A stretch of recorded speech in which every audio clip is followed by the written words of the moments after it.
Today I want to do two things. First, talk to you a little bit about what journals and monographs are, how they fit into your research, and then second part of class, do some midterm review, prepare you for the midterm, which is on Wednesday. So that's kind of where we'll go today. So definitely in that second part, if you have any questions or there's anything you're unsure about with respect to the midterm, we'll have time to talk about that. So hopefully that'll prepare you. So don't forget that the midterm is coming up on Wednesday. And so that'll be, we won't have a class, it'll just be the midterm.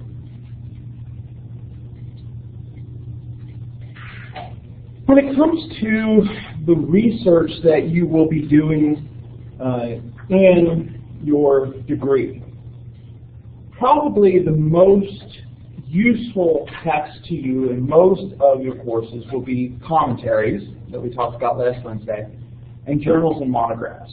Those will be the ones that will probably be the most useful. You'll find the most information. And again, word studies, that might be helpful, but probably not something you do most of the time. General reference tools, again, those will be helpful, but they'll point you to other topics. And that's largely why I would say that journal articles and monographs are the important ones. Now, in thinking about that, there's a couple of places where we need to make some distinguishing. First of all, it's important to kind of distinguish between journal articles that would be more for a popular audience and journals that would be more for an academic audience. Probably in most of the cases in your research that you're going to do for your program, or in preparing a sermon or something like that, it is going to be the academic journal articles that are more useful than the popular level. Simply because popular level journal articles tend to be shorter. They tend to be more general in interest. They're trying to appeal to a much broader audience than a specific topic. And so, when we're thinking about an academic journal article, you're going to find those in things like the Journal of, right, some sort of New Testament studies, the Journal of Biblical Literature. And so those, that's going to be as far as like thinking your title-wise, where popular level would be something along the lines of maybe a Christianity Today or a Gospel Advocate, where you might have some depth to it, but it's still meant to appeal to a general audience. So audience is an important distinguishing characteristic between what's academic and what is popular. Another facet that's going to distinguish between a journal article that is for an academic audience versus a journal article that's for a popular audience is the amount of citation that is done. In a popular level journal article, in biblical studies or religious studies in general,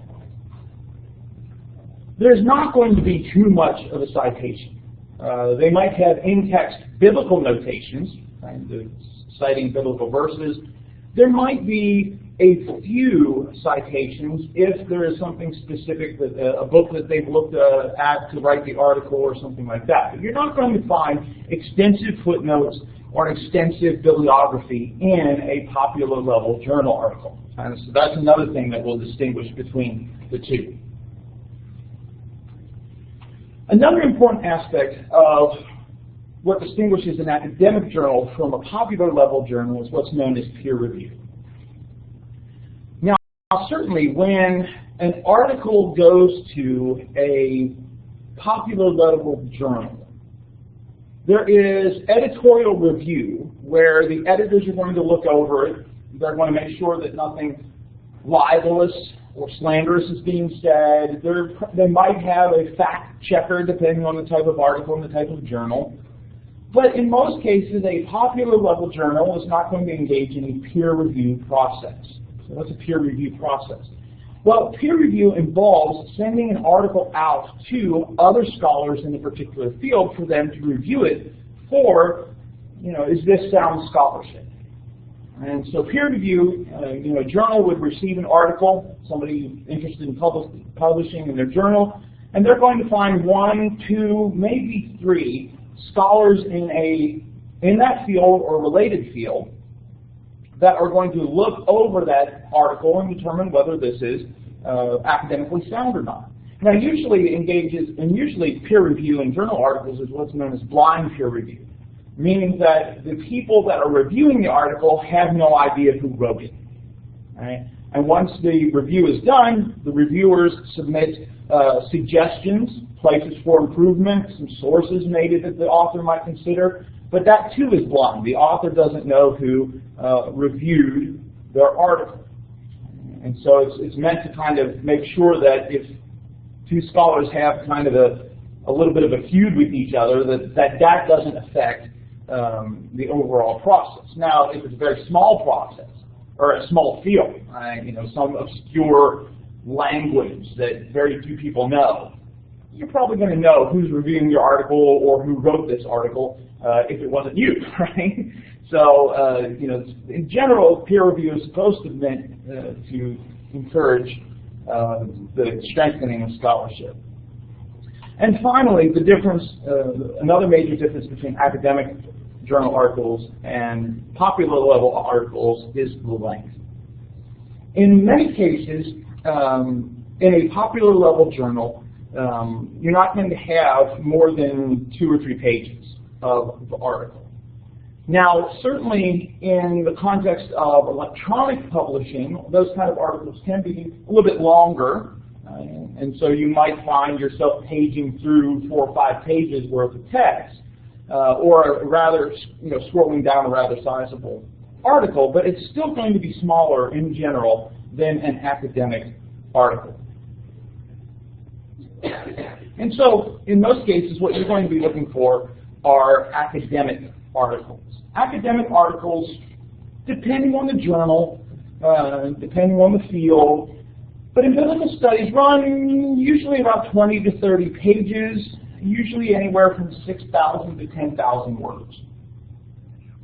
And so they are a substantial size article, usually because they are developing some ideas, they're sharing a review of the research that has been done on that particular topic, they are making an argument, and we'll talk about that in here in a minute, and then providing the evidence for that argument. And so they can be quite sizable, and with the bibliographies and the footnotes and everything, 20 to 30 pages is a general run. Again, sometimes you might find some shorter, 12 to 15.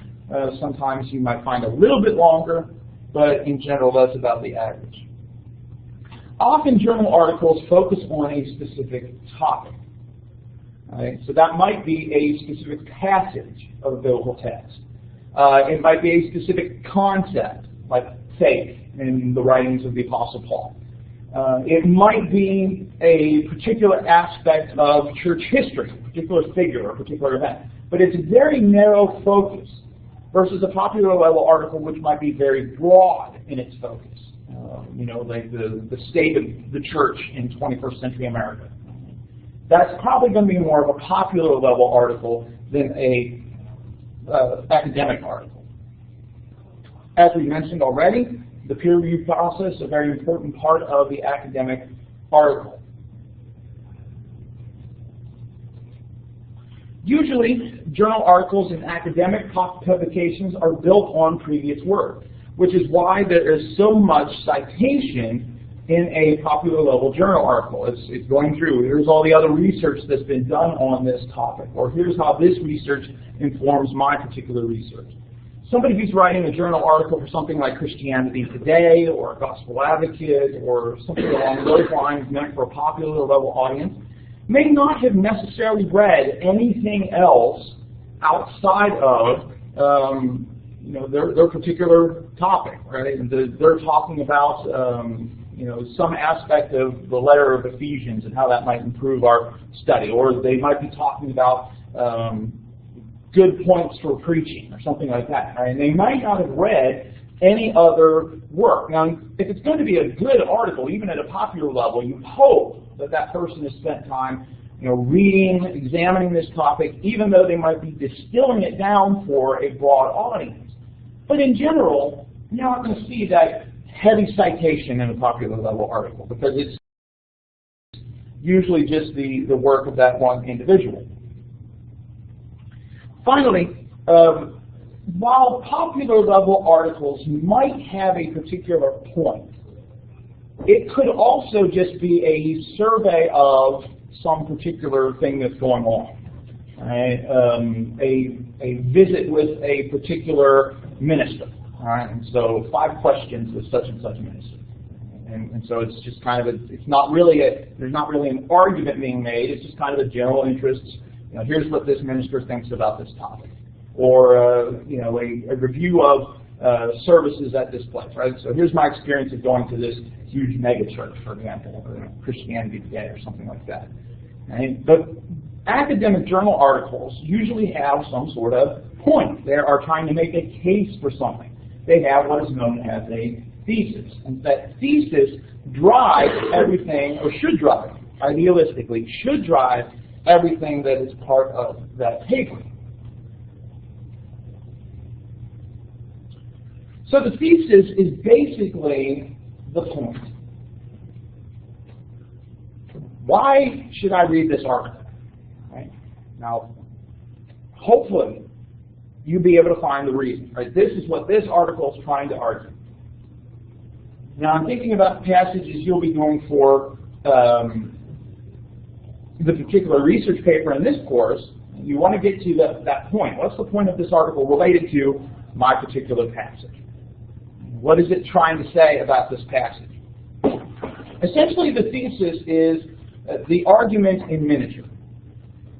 Now, the entire article, journal article, is going to be built around making the case for the thesis. But you should be able to, as an academic, put it in one sentence, maybe two, about what it is you're trying to say, which includes the so what. So what that the long ending of Mark belongs in Mark chapter 16? So what if John chapter 8 may or may not be original to the Gospel of John? So what that we don't know what the baptism for the dead refers to? Right? What's the so what part of it? Well, part of that is going to be in your thesis. But there should be some aspect, usually in the introduction, where you can point to and say, okay, this is what this article is all about.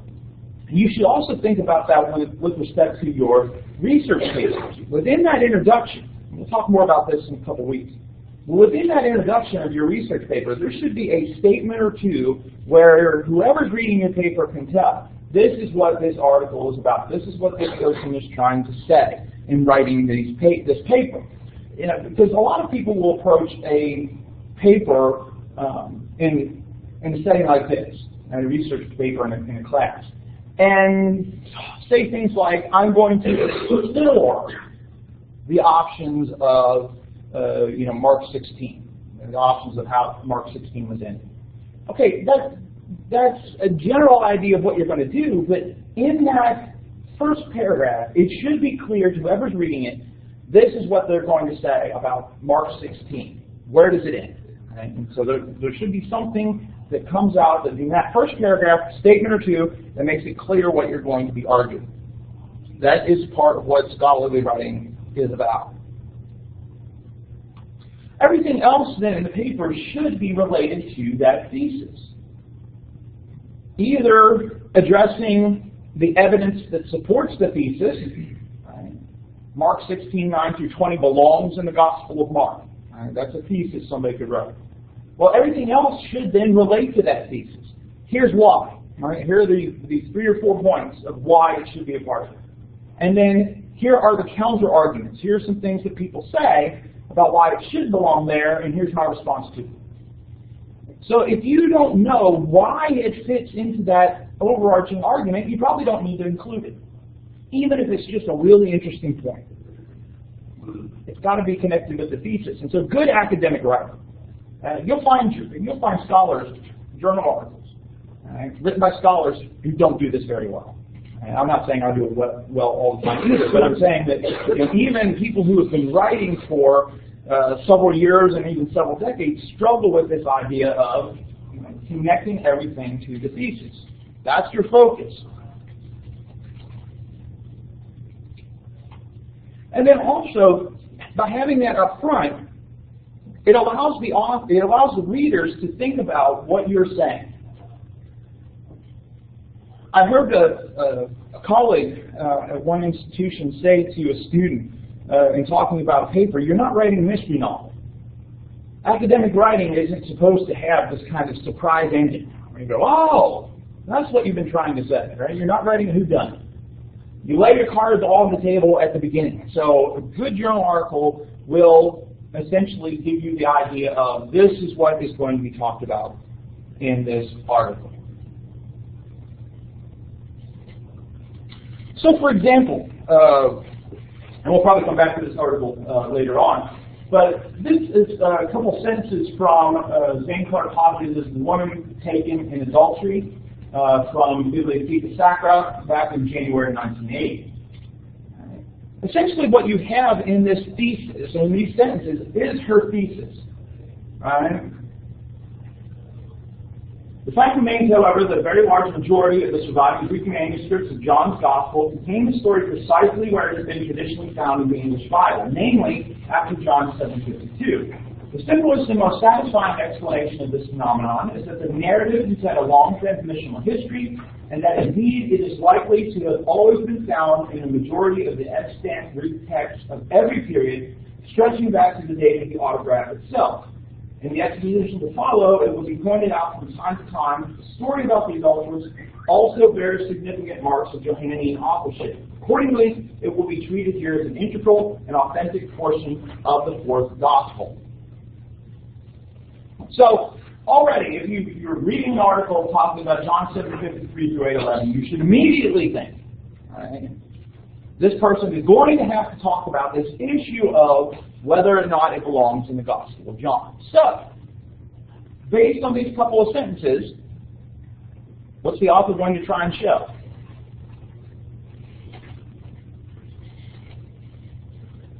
What's the author going to try to show in the rest of her article?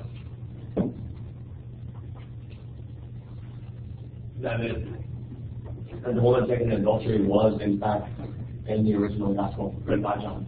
Yeah, so, I mean, that's essentially what she's arguing. And she's going to talk about some things related to that, right? It's found in the manuscripts, the long transmissional history.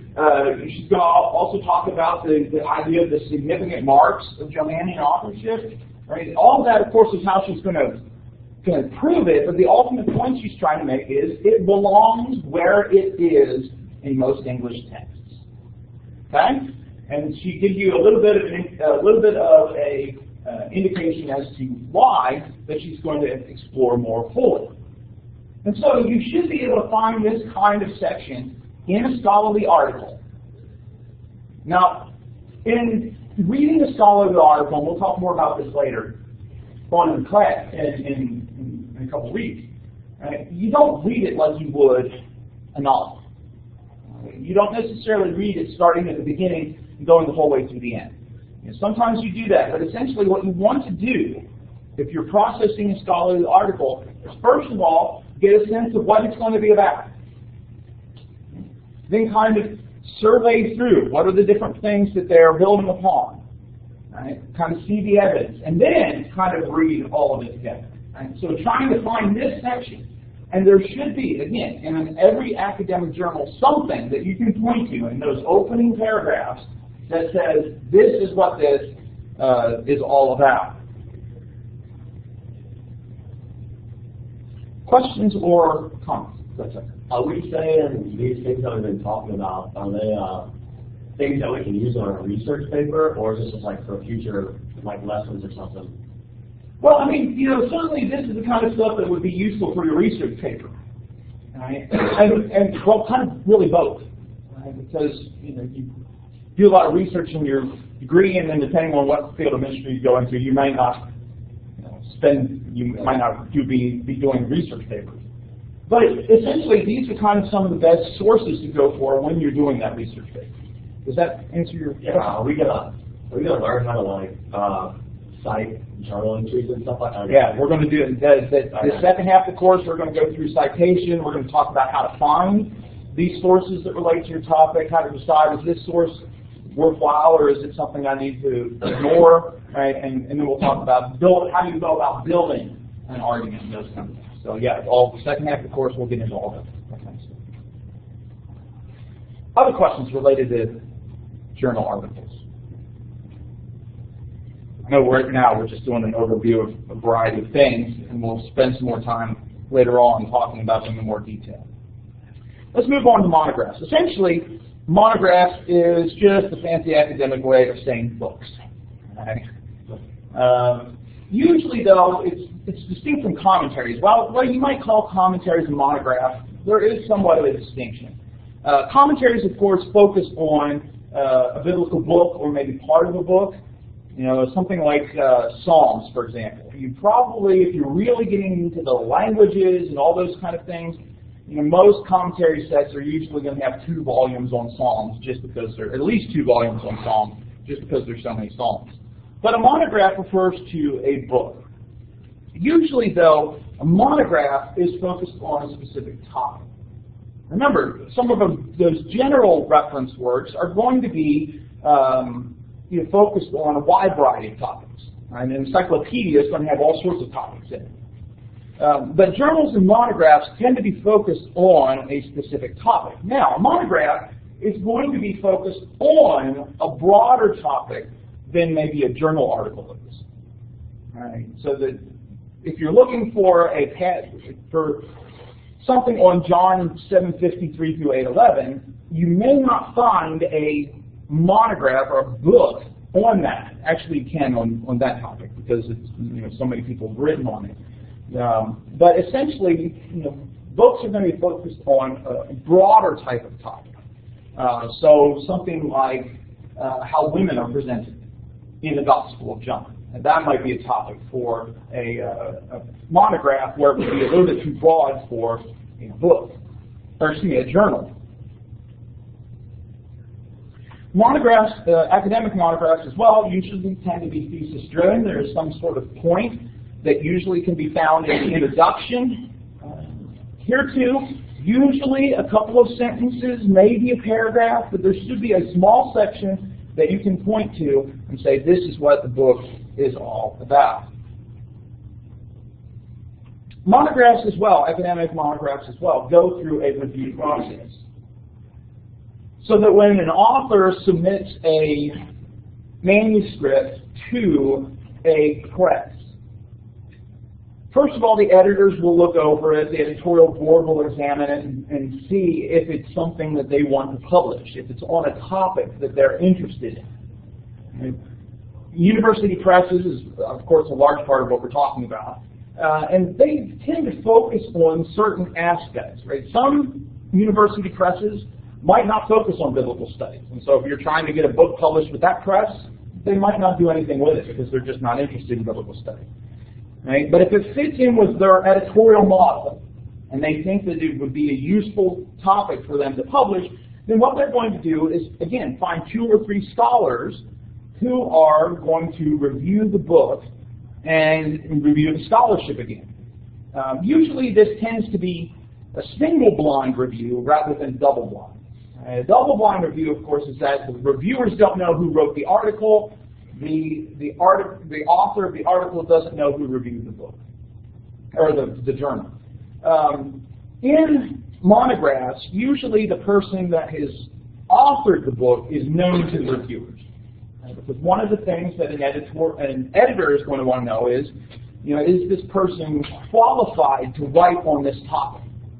Because as an academic press, right, is this person qualified to write on this topic? And so usually reviewers will know who reviewed or who authored the book, but the reviewers may not know unless the author is contacted by the reviewers, which does happen. And sometimes the reviewer might contact the author directly and say, "Hey, that's a great book. I really enjoyed it." But the whole point of the peer review, again, is to make sure this is good scholarship. And so then usually the press will get those reviews, and if there's something to work with, they'll go back to the author and say, well, this is what the reviewer said. Okay? And the author is given the chance to respond to that. But the idea is that This is meant to strengthen the scholarship. It is not just an editorial thing of making sure all the sentences are grammatically correct or making sure facts are correct and those kind of things. Again, we'll spend more time talking about those things and how to incorporate those things. Are there any questions about monographs before we move on? Not too much to really talk about with them as far as what they are. Right? So that's why I thought it would